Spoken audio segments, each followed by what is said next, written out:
Pada video pembelajaran kali ini, kita akan membahas mengenai sistem informasi geografi dengan materi dasar-dasar peta dan pemetaan. Adapun submateri yang akan kita bahas pada video kali ini, yang pertama adalah definisi peta, yang kedua, fungsi dan tujuan pembuatan peta, yang ketiga, komponen peta, dan yang keempat adalah jenis dan proyeksi peta. Yang pertama, definisi peta. Apa sih itu peta? Peta adalah gambaran konvensional dari permukaan bumi yang diperkecil sesuai kenampakannya dari atas. Peta pada umumnya digambarkan dalam bidang datar dan dilengkapi skala, orientasi, dan simbol-simbol.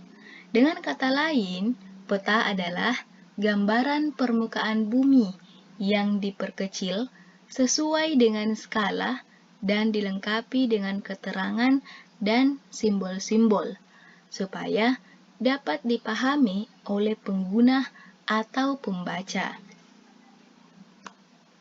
Kemudian, yang kedua adalah fungsi dan tujuan pembuatan peta. Adapun fungsi pembuatan peta, yang pertama, menunjukkan posisi atau lokasi relatif, atau letak suatu tempat dalam hubungannya dengan tempat lain di permukaan bumi. Kemudian, yang kedua, memperlihatkan atau menggambarkan bentuk-bentuk permukaan bumi. Yang ketiga, menyajikan data tentang potensi suatu daerah. Yang keempat, memperlihatkan ukuran karena melalui peta dapat diukur luas daerah dan jarak di atas permukaan bumi. Adapun tujuan pembuatan peta, yaitu membantu suatu pekerjaan, misalnya untuk konstruksi jalan, navigasi, atau perencanaan. Yang kedua adalah analisis data spasial, misalnya adalah perhitungan volume, kemudian menyimpan informasi dan membantu dalam pembuatan suatu desain, misalnya desain untuk jalan, dan lain sebagainya. Materi yang ketiga atau submateri yang ketiga adalah komponen peta. Dalam peta terdapat banyak komponen. Apa saja itu? Yang pertama adalah judul. Judul peta menggambarkan informasi tentang isi peta dan peruntukan pembuatan peta. Yang kedua, tanda orientasi. Tanda orientasi menunjukkan arah mata angin, biasanya arah utara ke atas dengan simbol tanda panah, seperti yang terlihat pada gambar, kurang lebih seperti itu. Kemudian, yang ketiga adalah garis astronomi. Garis astronomi terdiri atas garis lintang dan garis bujur yang digunakan untuk menunjukkan letak suatu tempat atau wilayah yang dibentuk secara berlawanan arah satu sama lain sehingga membentuk vektor yang menunjukkan letak astronomi.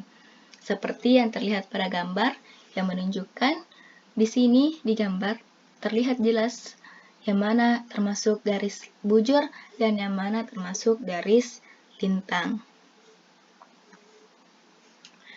Selanjutnya adalah skala.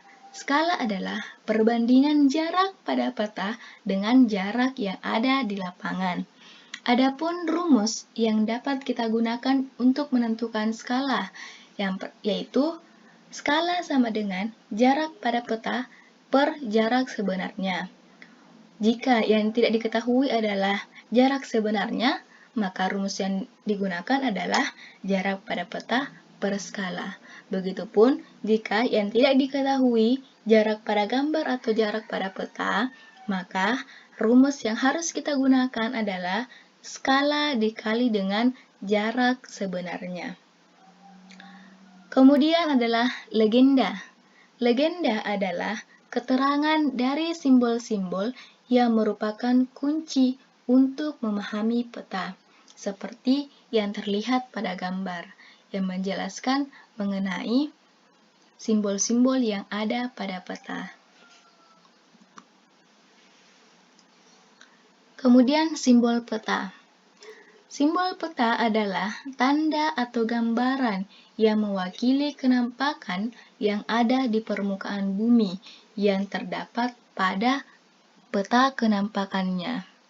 Seperti yang terlihat pada gambar, misalnya adalah garis yang menunjukkan bahwa itu adalah jalan.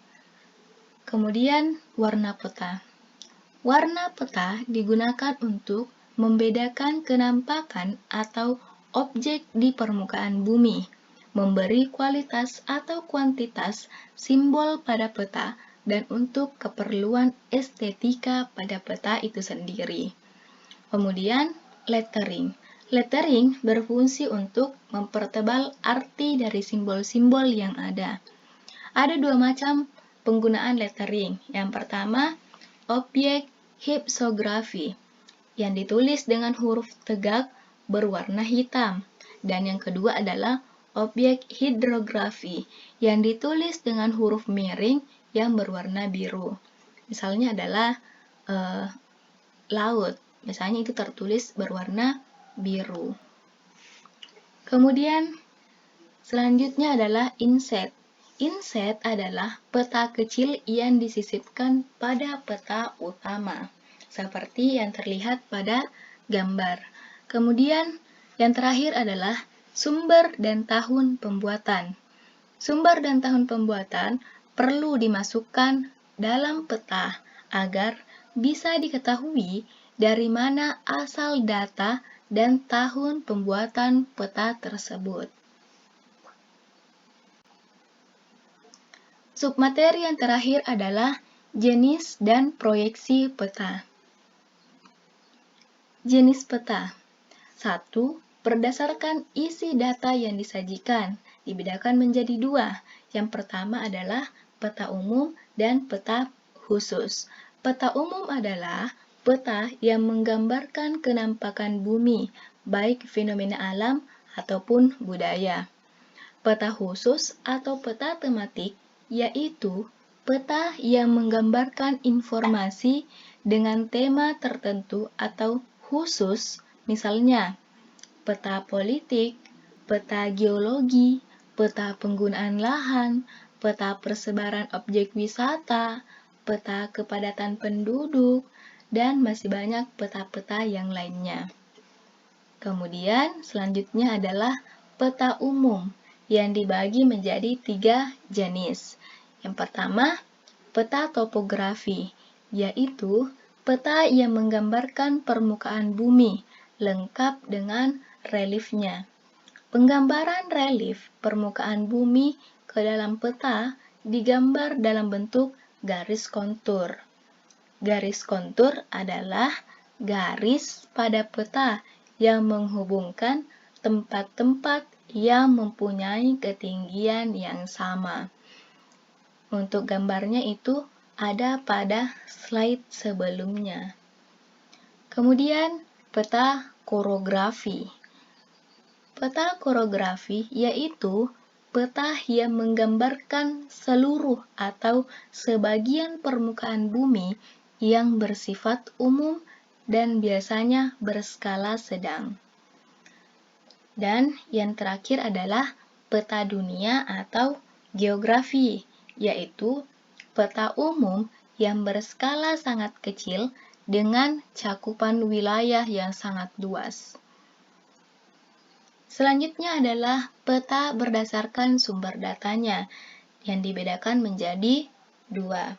Yang pertama, peta turunan atau derived map, yaitu peta yang dibuat berdasarkan pada acuan peta yang sudah ada, sehingga tidak memerlukan survei langsung ke lapangan.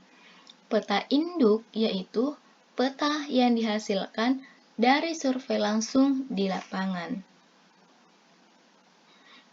Selanjutnya, peta yang berdasarkan skala, terbagi menjadi beberapa bagian. Yang pertama, peta kadaster atau peta yang sangat besar adalah peta yang berskala 1:100 sampai 1:5000. Contohnya, peta pertahanan, peta pertambangan, dan lain sebagainya. Kedua, peta besar adalah peta yang berskala 1:5000 sampai peta yang berskala 1:250.000. Contohnya, peta kecamatan atau kabupaten. Ketiga, peta sedang adalah peta yang berskala 1:250.000 sampai 1:500.000. Contohnya, peta provinsi.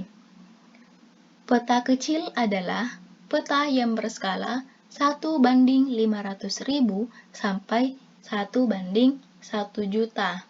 Contohnya, peta negara. Dan yang terakhir adalah peta geografis atau peta yang sangat kecil adalah peta yang berskala 1:1 juta ke bawah. Contohnya, peta benua atau peta dunia. Dan yang terakhir adalah peta berdasarkan tingkat kedetailan. Terbagi menjadi 3. Yang pertama, peta detail, yaitu peta yang skalanya lebih dari 1:25.000. Yang kedua, peta semi-detail, yaitu peta yang skalanya lebih dari 1:50.000. Dan yang terakhir adalah peta tinjau, adalah peta yang skalanya lebih dari 1:250.000.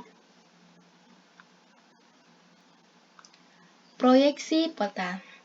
Proyeksi peta adalah metode untuk menggambar bentuk muka bumi dari bidang lengkung ke bidang datar. Di dalam melakukan kegiatan proyeksi peta, ada beberapa hal yang tidak boleh terabaikan. Yang pertama, peta harus ekuivalen, yaitu peta harus sesuai dengan luas sebenarnya di permukaan bumi setelah dikalikan dengan skala. Yang kedua, peta harus ekuidistan, yaitu peta harus mempunyai jarak-jarak yang sama dengan jarak sebenarnya di permukaan bumi setelah dikalikan dengan skala. Dan yang ketiga adalah peta harus konform, yaitu bentuk-bentuk atau sudut-sudut pada peta harus dipertahankan sesuai dengan bentuk sebenarnya di permukaan bumi. Kemudian, ada 3 jenis proyeksi dasar dalam menggambar peta, yaitu proyeksi azimutal atau proyeksi zenital. Proyeksi zenital ini, bidang proyeksinya berupa bidang datar. Zenital atau normal bila bidang datar menyentuh bola bumi pada titik kutub bumi. Zenital dikatakan transversal jika bidang datar menyentuh bumi pada salah satu titik di ekuator, dan zenital atau oblik jika bidang datar menyentuh bumi pada salah satu titik di lintang tengah. Kemudian yang kedua adalah proyeksi kerucut. Proyeksi kerucut ini bidang proyeksinya berupa kerucut. Kerucut atau normal bila garis tengah kerucut menyentuh bola bumi pada salah satu garis lintang tengah bumi. Kerucut atau transversal jika garis tengah kerucut menyentuh bumi pada salah satu garis meridian bumi. Dan kerucut atau oblik jika kerucut menyentuh bumi pada secara menyilang. Dan yang ketiga adalah proyeksi silinder. Proyeksi silinder ini, bidang proyeksinya berupa silinder. Silinder normal jika lingkaran tengah silinder menyentuh bumi pada ekuator. Silinder transversal jika lingkaran tengah silinder menyentuh bumi pada garis meridian. Silinder oblik bila lingkaran tengah silinder ditempatkan menyilang dari garis lintang dan bujur bumi. Nah, itulah tadi materi mengenai dasar-dasar peta dan pemetaan. Sekian dan terima kasih. Assalamualaikum warahmatullahi wabarakatuh.